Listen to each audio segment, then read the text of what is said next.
everyone, it's Jason from EskimoTV.net, and today I'm going to be reviewing Aquaman and the Lost Kingdom. If you prefer to read my review, you can go check it out over at EskimoTV.net. Aquaman and the Lost Kingdom, the anticipated sequel to the underwater superhero saga, dives headfirst into a sea of disappointment. The film, clocking in at 2 hours and 4 minutes, is a drowning attempt to pack in too many subplots, resulting in forgettable action sequences and underwhelming CGI that fails to meet the standards of a superhero blockbuster. The storyline, set several years after the events of its predecessor, revolves around Arthur Curry, aka Aquaman, played by Jason Momoa.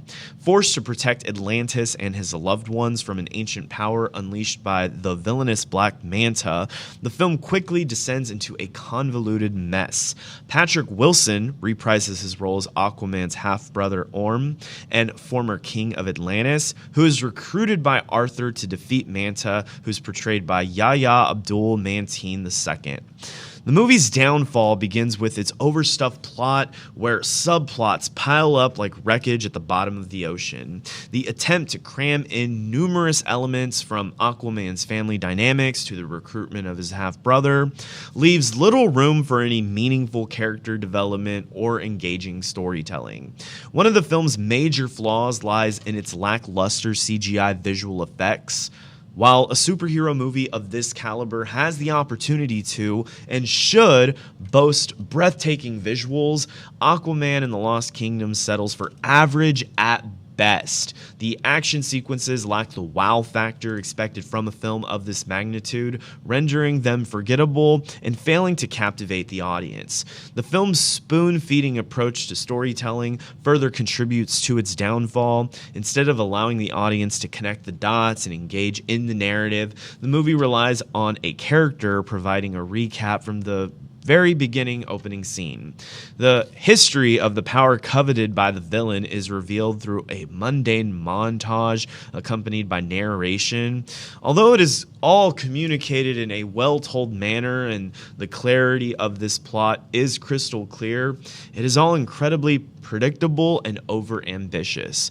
The characters feel wooden, despite the efforts of the talented cast. The film's insistent shifting of focus from family dynamics to the antagonist empowerment, Aquaman's recruitment of his brother, and the ensuing battles all result in a disjointed and unexciting viewing experience.